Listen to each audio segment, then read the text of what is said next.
Most people think of crows and magpies as noisy tricksters that steal your fries and shiny objects. But what if these birds could actually help us clean our cities? Hi, I'm Peter, founder of Crowbuddy. Today I'll take you on a tour across the world to see some incredible projects where wild birds are trained to exchange food for litter. We'll look at projects from Sweden to France, from open source inventions to backyard projects, and in the end I'll share with you where Crowbuddy stands today and how we can push this vision all the way to stage 5. Wild birds cleaning up litter on their own. Stick around until the end because the last part might just be the future of how we deal with waste. The concept is elegant and simple.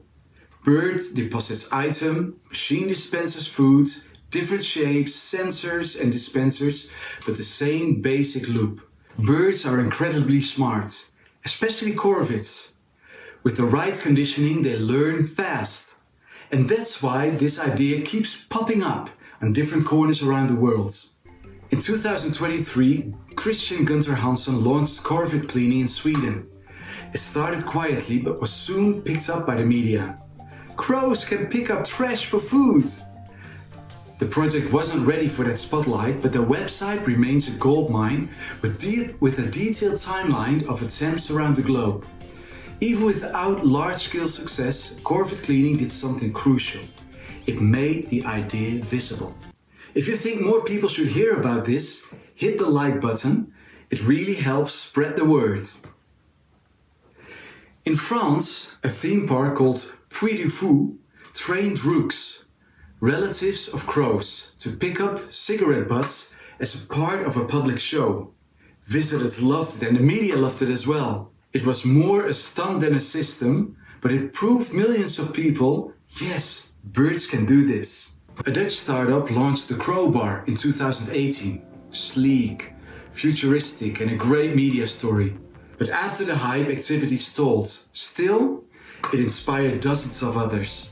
Sometimes the spark is just as valuable as the fire.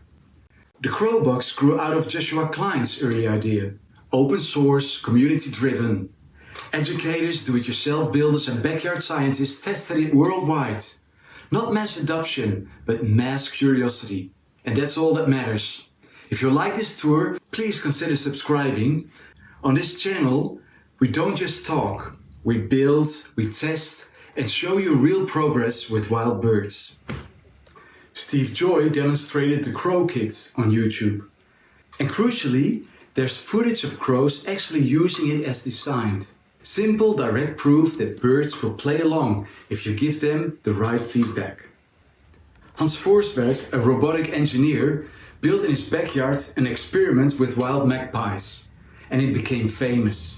His birds consistently collected bottle caps in exchange for food.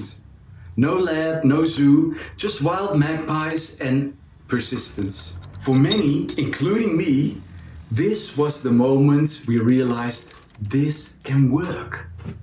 Thomas and Olaf Morsing built one of the biggest contraptions out there. Large, heavy, but effective. Sometimes scale makes all the difference. And that setup proved magpies can learn reliably. Christophe Vieren, together with Sébastien Audibert, documented one of the rare cases of stage 5 behavior.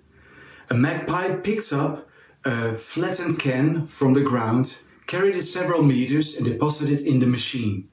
Sadly, this block disappeared, but the footage remains legendary. Birds of Change in France picked up where others left off. Their first machine was based on the Dutch Crowbar. Today they run biodegradable installations in public parks across France. Proof that persistence matters. And of course we must highlight Stephen Chasey's vending machine for birds. His staged approach is one of the clearest roadmaps to date.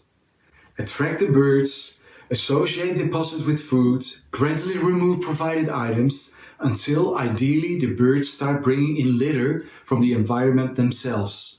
Chasey tested his system in the Netherlands, in Amsterdam and Amstelveen. His documentation has been incredibly valuable for anyone working in this field, myself included.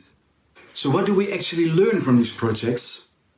It is becoming quite clear that most attempts stall in the middle stages of conditioning. Stage 0 and 1, attracting birds and getting them to make accidental deposits. Almost everyone reaches this point. Stage 2, food is dispensed only after a deposit. Some projects reach it, but birds often stop when items run out. Stage 3, items placed directly on the platform.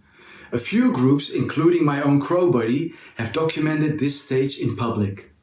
Stage 4, items placed near the platform. Birds carry them short distances. Chasey himself reached this with jackdaws. And stage 5, no items provided at all. Birds bring in litter they find themselves. This is the holy grail. Only a handful of examples exist, like Christophe Vieren's magpie with a flattened can, or Forsberg's magpies that consistently brought bottle caps. So far, the hard truth is this: most projects don't progress beyond stage 3. Stage 4 is rare, and stage 5 has only been achieved in isolated, very specific cases. And that's why this channel exists. To document the next step, to keep pushing. And if you'd like to see us try to reach stage 5, subscribe now. You'll see the experiments as they happen. And then there's my own project, Crowbuddy. I developed a movable, battery-powered, solar charging, smart AI bin that dispenses dog kibble in exchange for litter. We tested it at Vienna Zoo, and in the first half of 2025 we had an active installation in Coevorden, right here on the Dutch-German border. It's always a sexy topic, training crows to pick up litter in exchange for food. I even made it to the front page of a national newspaper with it. Probably because it was summer and the news cycle was a bit slow. You know, silly season. But jokes aside, people care. The combination of birds, tech and the environment captures imaginations everywhere. And here's where we are. Our wild rooks have reached stage 3. The reliably deposited bottle caps provided on the platform. Publicly. Documented. Out in the open. The challenge now is stage 5. Birds picking up litter from the ground on their own. And for that I'd love to collaborate with pioneers out there in the world. If you're interested, please contact me. All around the world, from Sweden to France, from backyards to theme parks, people have tried to train corvids to help clean our environment. Some projects were stunts, others were prototypes, and a few others have shown real breakthroughs. Crowbuddy is my contribution, and I believe with the right partners and support, we can take this beyond small tests into real scalable solutions. Subscribe here on my YouTube so you don't miss the next step. And one more thing, if you want to understand crows on a whole new level, please download my free audio guide, Crow Language. It teaches you to recognize 11 distinct crow calls, from warning cries to social chatter. The link is in the description. Once you heard it, you will never hear crows the same way again. Because the day wild birds start cleaning our streets for real, I want you to be able to say, I was there when it began. See you in the next one.